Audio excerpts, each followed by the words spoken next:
ध्यान रखना। Good morning, class 10. Once again, I'm going to take up Nelson Mandela Long Walk to Freedom because I have not taken it word for word as I teach you in the classrooms. तो इसको शब्दशः लेने के लिए मैंने सोचा कि इसको दोबारा से पूरी स्टोरी आपको वर्ड फॉर वर्ड बताएं ताकि आपको ठीक से समझ में आ जाए। पहली स्टोरी मैं क्लासरूम में ले चुका हूँ, इसलिए उसको मैं दोबारा नहीं दोहराऊंगा, लेकिन यहाँ से हम चलेंगे इन डिटेल। हालांकि जो पहली चीज है बच्चों की, साउथ अफ्रीका में अपार्थाइड था। अपार्थाइड के खिलाफ, अपार्थाइड होता है APARTHEID। अपार्थाइड का मतलब होता है रंग भेद।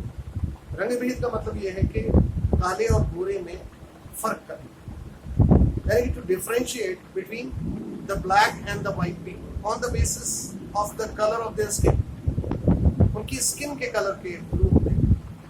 और 300 सालों से वहाँ सफेद लोग ही राज करते रहे साउथ अफ्रीका में, जबकि वहाँ मेजॉरिटी पॉपुलेशन जो है वो ब्लैक्स की है, नीग्रोज की है। Anyways, I am going to take up this historic event of South Africa.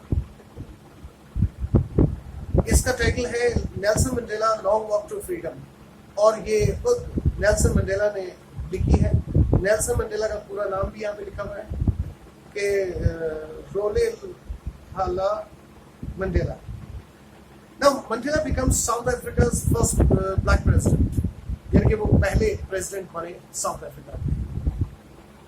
बच्चों, प्रेजेंट इंडेफिनिट का इस्तेमाल करा गया है, जो इवेंट पे एम्फेसिस किया जाता है, या फ्यूचर के लिए भी इसका इस्तेमाल होता है प्रेजेंट इंडेफिनिट का, जब कोई इवेंट जो है वो सेट होती है कि इस तारीख को ये होना है, जब तय होता है। जैसे prime minister comes to Bareilly या विजिट्स बरेली नेक्स्ट वीक, तो इस तरह से इसे प्रेजेंट इंडेफिनिट कहा जाता है।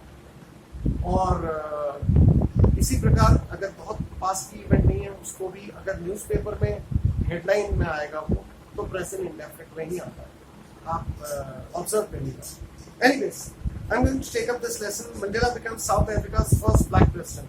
पहले ब्लैक प्रेसिडेंट बने हैं 300 साल के बाद। तो आप खुशी का एहसास कर सकते हैं, जैसे हमने इतने सालों बाद, करीब 150-200 साल बाद ब्रिटिश से फ्रीडम पाई, इसी प्रकार से उन्होंने भी गोरों से, सफेद गोरों से फ्रीडम पाई है। Nelson Mandela has become South Africa's first black president after more than 3 centuries of white rule। 3 centuries, यानी 300 सालों से भी ज्यादा वहाँ व्हाइट का रूल रहा, और अब they have got freedom, they have attained freedom, they have achieved freedom from the white rule।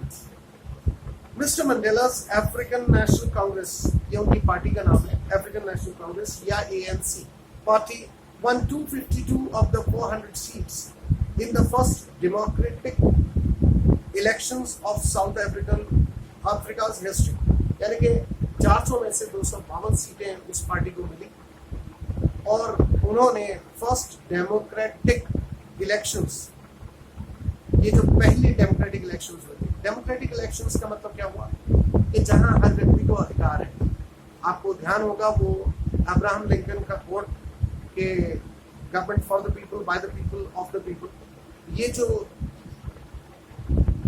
जो फ्रेज है, ये पूरी तरह से बताती है डेमोक्रेसी का मतलब हर व्यक्ति को अधिकार था वोट देने का, और उन्होंने वोट देके इनको 252 सीट देकर वहाँ जिताया, और ये पहली यहाँ पे ब्लैक प्रेसिडेंट बनने जा रहे हैं साउथ अफ्रीका के Nelson Mandela.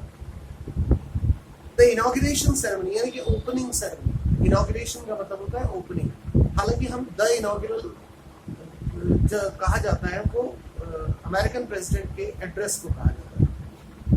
Anyway, the inaugural ceremony took place in the Union Buildings Amphitheatre in Pretoria today। Pretoria जगह का नाम है।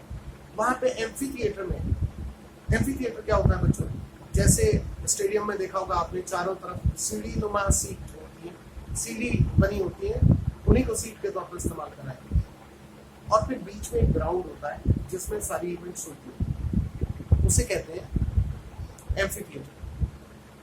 हालांकि स्टेडियम में तो पैविलियन भी होता है, लेकिन ये जो जगह है ऐसी जगह जहां और इवेंट्स होती हैं उन्हें एम्फी थिएटर कहा।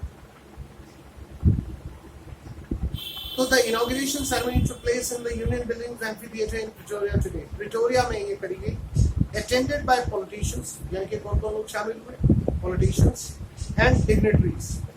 डिग्निटरीज माने द ए लिस्ट पीपल भी कहते हैं उन्हें, यानी कि top class people of various governments और the world leaders.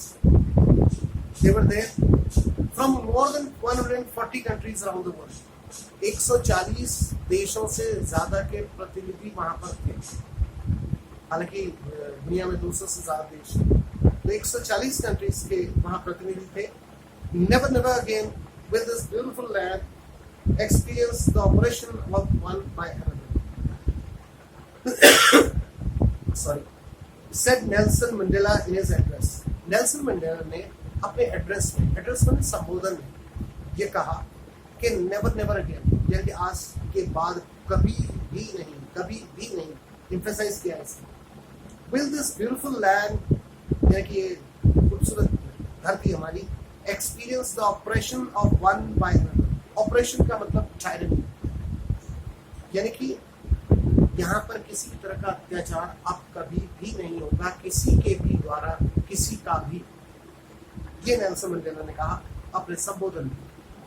Jubilant scenes on the street, Jubilant बने यानी कि चीयरिंग क्राउड्स, यानी खुशी मनाते हुए लोग स्ट्रीट्स में देखे जा सकते थे। और Pretoria followed the ceremony with blacks, whites and coloured celebrating together, यानी कि जिसमें सब तरह के लोग शामिल थे, ब्लैक थे, व्हाइट थे और कलर्ड्स। कलर्ड्स का मतलब बच्चों ये होता है जैसे ब्लैक यानी कि नीग्रोस को कहा जाता है, व्हाइट जो है अमेरिकन्स को कहा जाता है। उसके अलावा हालांकि इंडियंस, पाकिस्तानी और साउथ एशियन देशों के जो लोग हैं हमें ब्राउन कहा जाता है। तो यानी कि बाकी भी अलग अलग तरह के लोग, चाइनीज, जापानीज या किसी भी तरह के सारे किस्म के लोग जो हैं वो कलर्ड कहलाते हैं। तो कलर्ड सेलिब्रेटिंग टुगेदर, सारे किस्म के लोग वहाँ एक साथ सेलिब्रेट कर रहे थे। More than 1 lakh South African men, women and children of all races, हर तरह की जाति है, हर ethnic identity के sang and dance with joy, यानी कि सब लोग साथ में गा रहे थे और डांस कर रहे थे। 10th May dawned bright and clear, यानी कि 10th मई की सुबह जो है वो bright and clear थी। Dawn means daybreak took place, यानी कि सुबह हुई। Morning rose, bright and clear, यानी कि खूबसूरत नजारा था सुबह का।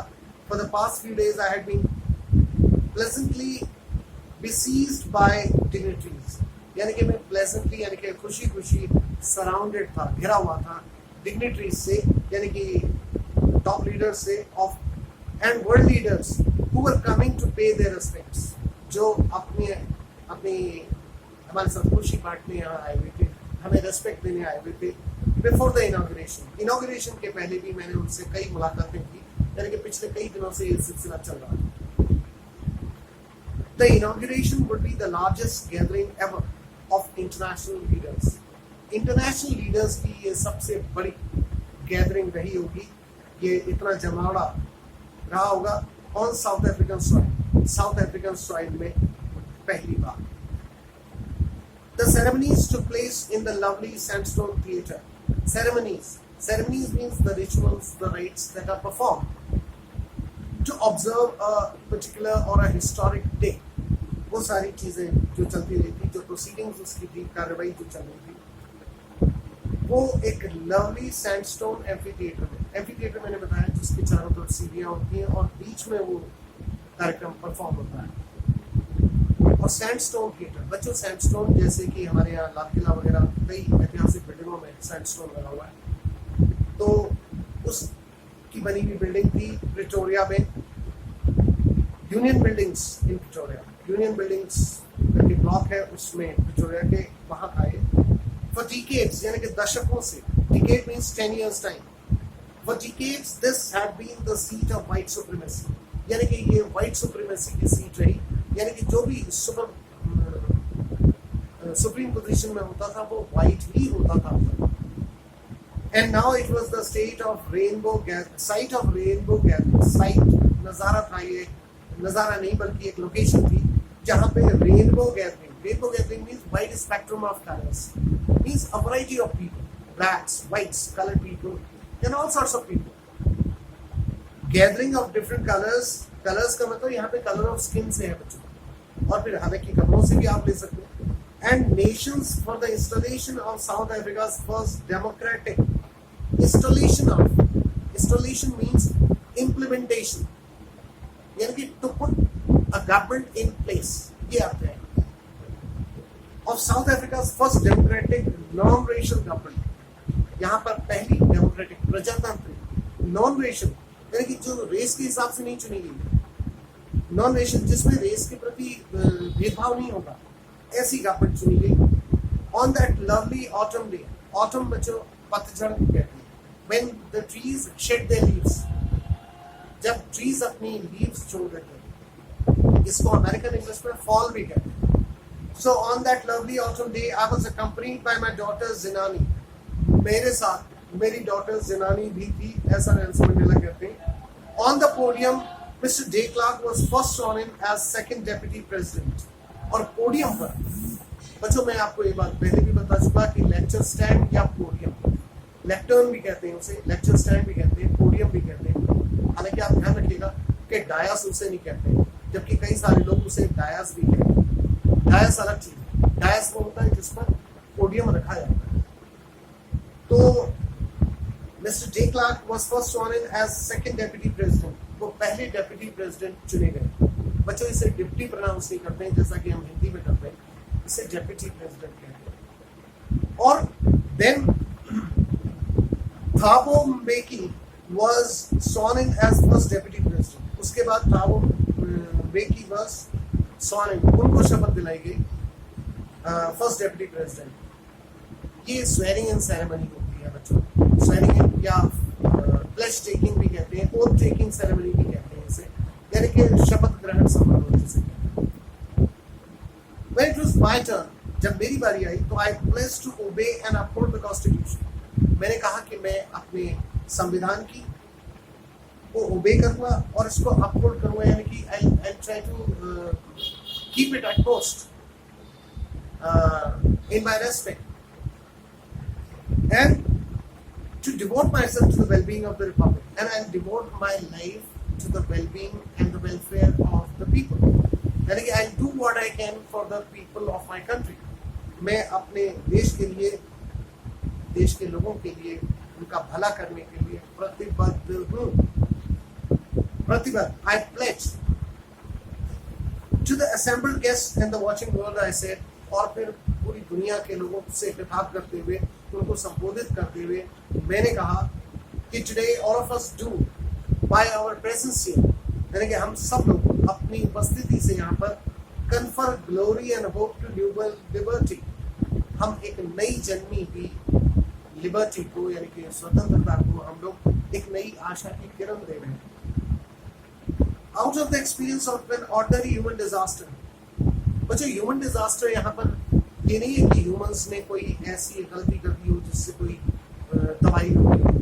हालांकि ये वैसी ही गलती है इस सेंस में कि आज तक ब्लैक लोगों को दोयम दर्जे का नागरिक वहां माना गया और उनके राइट्स वगैरह कम थे, वो सुप्रीम सीट पर नहीं बैठ सकते. तो ये था कि out of the experience of N extraordinary human disaster. Extraordinary human disaster वो इसलिए कह रहे हैं क्योंकि the suppression of the black people despite there being in majority, जबकि वो मेजॉरिटी में थे उसके बाद भी उनको सप्रेस करना, दैट लास्टेड टू लॉन्ग, जो कि बहुत लंबे समय तक चलता रहा, यानी कि अब जाके खत्म हुआ 300 साल के बाद. Must be born a society of which all humanity will be proud, यानी कि इसमें से एक ऐसी सोसाइटी का जन्म होगा जिसके लिए सारी ह्यूमैनिटी, पूरी मानवता जो है इस पर गर्व करेगी. बच्चों आज इतना ही लेंगे इस लेसन को और इसको रिवाइज करिएगा और ठीक से देखिएगा. ये जनरल नॉलेज का भी विषय है और इसके बाद जैसा कि मैं पहले भी बता चुका कि अगर बोर्ड आ जाता है तो मैं आपका रेटिंग नोट शुरू करूँगा. Thank you for your patient hearing. Thank you so much.